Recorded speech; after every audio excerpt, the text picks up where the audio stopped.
Everybody out there, you're tuned in to 91.8 The Fan. You're in my corner, and I have a very special guest in the corner. Would you like to unveil your secret identity to the masses?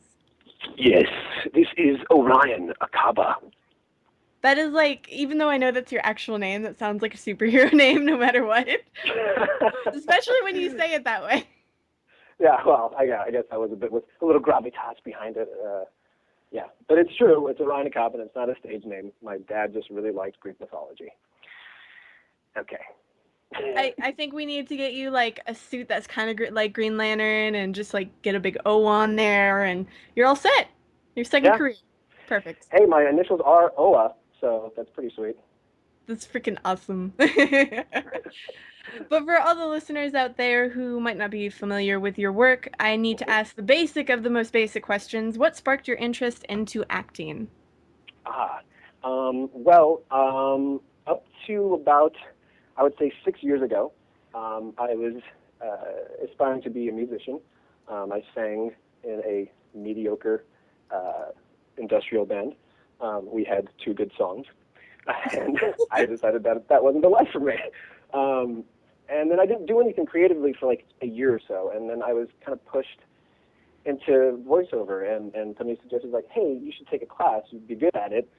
And at first I was like, I know how to use a microphone, duh! And then I went to Huck Leggett at Voicecaster over in Burbank, California, and Huck was a harsh teacher that I sorely needed, and he taught me a lot of great basic techniques. And then I went to Chuck Duran, and that VO Demos that Rock, he does great stuff, to have him do my first commercial demo. And this is all in a span of 3 months. I just decided, I'm like, I'm going to do this. And I went to class, and then I finished the class, and then I made a demo, and then from there I just shopped it around, and I got signed to DPN the first round out, and that's where it started. I just kind of wanted to do something creative with my voice, and seemed like the best outlet to do it in.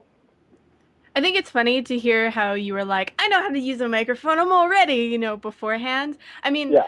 my mom does that. Like when I tell her, "Oh, I'm talking to a voice actor today." Oh, well, I can do silly voices too, and she'll do like something really horrible, you know. But and so it's nice to see that it's not just my mom doing those things, or not Oh just yeah. like anime fans, but also people before they got started.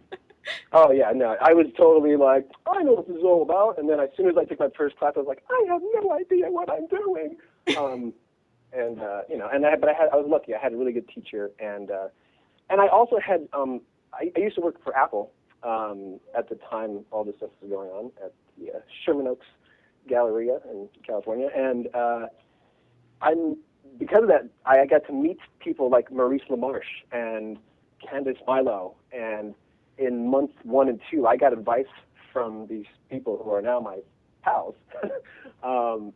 And they're like, okay, you want to get started? Do this, this, and this. And I did nothing else than what they told me to do. And Phil Lamar came later, shortly after, and he gave me some really great advice in year 1 of me starting. And so I was lucky to have those to run into those magnificent people, to kind of show me the ropes right out the gate.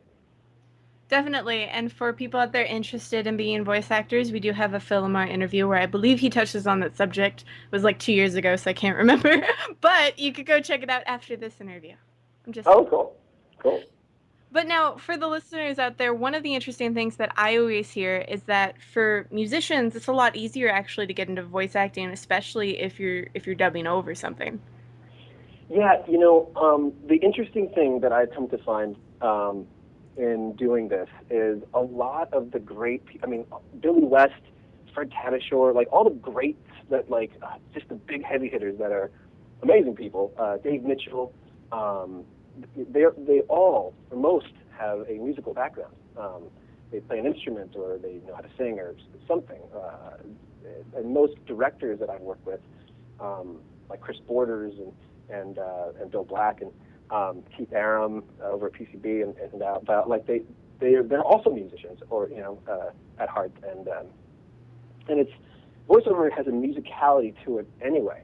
Just as on camera, there's a certain beat, a certain measure you need to hit, and with voiceover, it's just less forgiving because it's all you don't have a face that people can kind of laugh at with what you're saying. It's just you got to deliver just the raw vocals, and there is a sense of timing with it, and especially when you're doing character voices, especially in games, you really need to.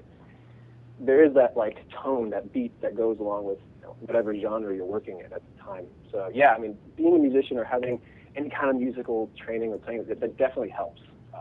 I would say absolutely. Well, when you finally got a chance to act in a video game, were you one of those people that's like, dude, you got to see this. I'm that one character like on the side that screams. Just you know. Well,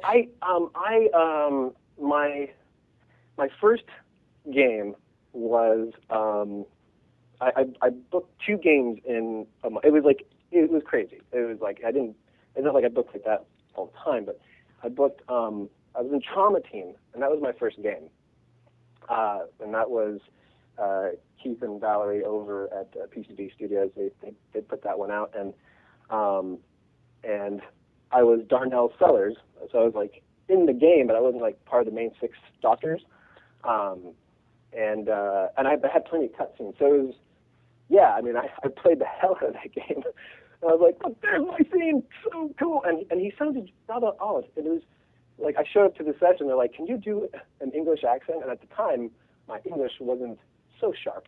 Now it is, but I was like, sure. And but Valerie Aram is an amazing director, and she always gets me to where I need to be, and it's always great working with them. And yeah, I was a total nerd when that came out. Yeah. Well, I have to say, for anybody out there that hasn't played Trauma Team, go buy a copy. I'm waiting for a sequel. That game is freaking amazing. I know it was actually. I mean, not to be biased, but it was the best out of the Trauma series. I have to say. I mean, there's a lot of variation in it too, and I like the story, and it was cool. I would agree to Yeah. you, not to toot your horn or anything like that, but as a fan, I would totally agree with you because I have a blue-colored Wii, and I'm a PlayStation 3 fangirl, and I've completed 2 games on my Wii, Super Mario Galaxy and Trauma Team, and I have a Nice. stack of other games I haven't even touched, and I've owned it for 3 years. Oh, that's pretty cool. I feel honored. So yeah, for anyone who hasn't played Trauma Team and you like the other ones in the series, you need to try it. It's amazing. So, Yeah. but I know the game that everybody is playing right now because, well, you have people like my producer who's logged in hundreds of hours into it. Is this Yes. little game called Fire Emblem? I don't know if you might have heard of Yes. it. Yes, I've heard of something like that. Yes. Can you tell us a little bit about your characters in the game? Yes. I played Jerome and Callum. Yes, and Jerome. Well, I like playing both of the characters, but Callum has a special place in my heart because as I was talking to your producer earlier, he is we say he's the invisible wall, and he's just so defeated all the time. He's like, well, okay, I guess, and it was a lot of fun in that session, and I did that with I was over at Cup of Tea Studios with Laney Bushy and Danny Hunt, and it was just so fun recording that because I'm pretty energetic in my reads, and Callum is like, he has energy, but he's, you know what I mean? He has that like to him all the time, and so they would always kind of during the session they would be like, don't forget the and I'm like, oh right, yes, okay, and he was just fun. And then when I actually got to see what he looks like and all that stuff, I was like, oh, it's great. My voice in that character is just he's such a adorable character to me. I don't know. It was a lot of fun playing him, that's for sure. I think both of them were really kind of cute because both of them had shy quirks to them. They weren't really like manly men. They were both pretty like I want to use the word cute because that's the best description I can think of. I almost said cute. Yeah. I mean, yeah, and Jerome did have that twinge too. He had I feel like he had more of a nervous little twitch to him kind of thing, as opposed to a like defeated kind of twitch to him, and it was fun playing with both. I think maybe I just like Callum a little bit more because he's so big. He's such a big character. Like, I mean, his armor anyway, at least. But yeah, it was a blast. I was like, oh, great. And the funny thing is, when I first got there, and this happens a lot with voice actors, as you may well know, but a lot of time when we show up, it's like we know we booked something on a project, but sometimes we don't know what the project is. And a lot of the time, I just did a Shin Megami Tensei game, and that's coming out. Actually, Shin Megami Tensei 4 that's coming out. I'm one of the main guys in that, I get to play Jonathan in it. He's the gentleman with the rather lovely, fluffy hair. But like, I didn't know. I knew I was doing a game that day, but it wasn't until I saw like a reference to something that, because I played all Shin Megami Tensei, like Final Fantasies. I'm a huge gamer nerd, so like when I walk in, I was like, oh, I recognize that demon from. Is this Devil Summoner? What is this? And then I'm like, what is this game? And they're like, oh, this is a Shin Megami Tensei, or you know, in that case, oh, this is a Fire Emblem. I'm like, Fire Emblem? What? Like, and you know, so I constantly am getting happily surprised because most of the stuff I've worked on, I know I'm going to play later. So, so it's kind of blast, and it's really cool. Now, I have to wonder, have you heard from fans at all concerning, you know, your roles in these games that are like, they have cult followings, you know? You know what? I just started to, because I haven't only been doing this for like 6 years, and only really the last 3 years, I'd say, I'm starting to get a lot of recognition, I guess, and then random emails and stuff like that. And this year, definitely, there's been a 50% increase in that.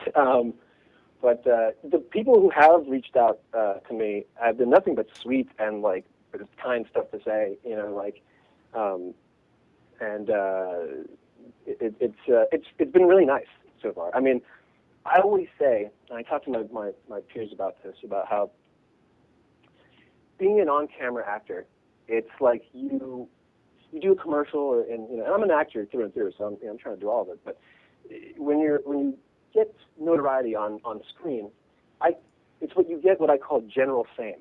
And that's like somebody walking down the street and they just kind of recognize you because they just so happen to watch something at that time, you know what I mean, and like see your face or they know you. Like us, the geeks, the reason why they're making, you know, the Avengers movies and stuff like that, you know what I mean? Like when I was looking when I met like Liam O'Brien the first time, who's now one of my besties, he was, you know, I knew his work, I respected it, and the only way I did that is because I don't know how many games I played that I see the credits, and then I'm like, oh, he was in there. Oh, wasn't he in that last thing I played? You know, and after years of that, it was kind of like, oh, I know who these people are, and I think the people who go to cons and you know and all that stuff that really seek you out to be like, hey, I really liked your work, or even the ones who are like, hey, you suck, you know, whatever. Like, they have to put in the work, the footwork, to find out who you are, and I love that. I call that specific fame. It's a really nice thing because I'm of that nature too. I'm a total nerd, so you know, last year I got to meet a bunch of Star Trek Next Generation cast members, and I had a nerdgasm, you know what I mean? But the only reason I did is because of my professional status. So it's kind of I walk the fine line of fanboy and professional. I can understand that, but I have to say that's the most positive reaction I've heard to "you suck." Thanks for looking me up. You know, like seriously. I mean, even then, I absolutely. I'm like, hey man, you did the work. It bothered you so much that you. But honestly, actually, I've only had one person be like that. Everybody, like, I've had like several people get up, you know, shoot me emails or Twitter or something. But I've only got one negative thing, and even then I was like, hey, thanks, dude. I responded back. I was like, hey, man, thanks. I'll try to get better. That's what I wrote back. Like, I was just like, I don't know what to tell you. It's Um, good to have that attitude, I think, because I'm sure you're gonna get a lot of haters on the internet because people like to be trolls. yeah, I mean, hey, you know what? And to all my fellow trolls out there, I understand. There are certain characters that you'd be like, well, I want this guy to do them, or this guy would have been better, or whatever the complaint is. It's like, I get it. I have them too for my own things. Like, it's okay. It's all right. I just personally don't go out of my way to be like, hey, I don't like how you did that. I'm like, okay, well, that's great. You made an effort, so I'll respond.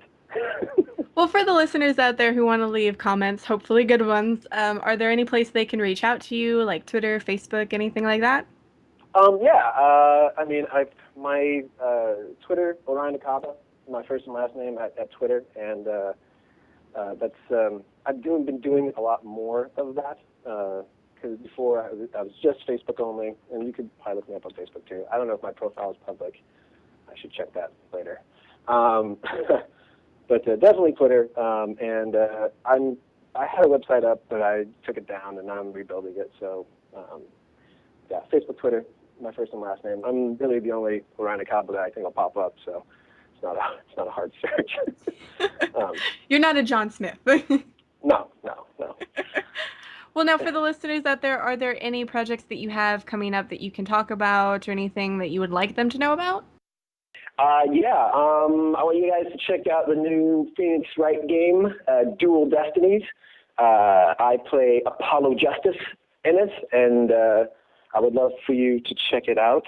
And I have no objection to that. And I mentioned it briefly, but yeah, the Shin Megami Tensei 4 is coming out. It's going to be on the DS, and I'm really excited about that. Opposite Matthew Mercer is one of my besties, and is one of the leads in it, and that was a lot of fun too. I was really excited to do anything Shin Megami Tensei. I was also in Soul Hackers, which is recently out, which is another Shin Megami Tensei title. And yeah, I mean, those are the two things I can talk about. There's a few games I think that will be announced at E3 that I think that's when I can only talk about them. But yeah, these are the major two. Those are the ones I'm excited about. I recently, or not recently, but I was most of the zombies in Resident Evil 6, which was a lot of work. Oh, that must have been Wonder on your throat. Oh yeah, that was a doozy. That was 6 hours of and all this, all that stuff.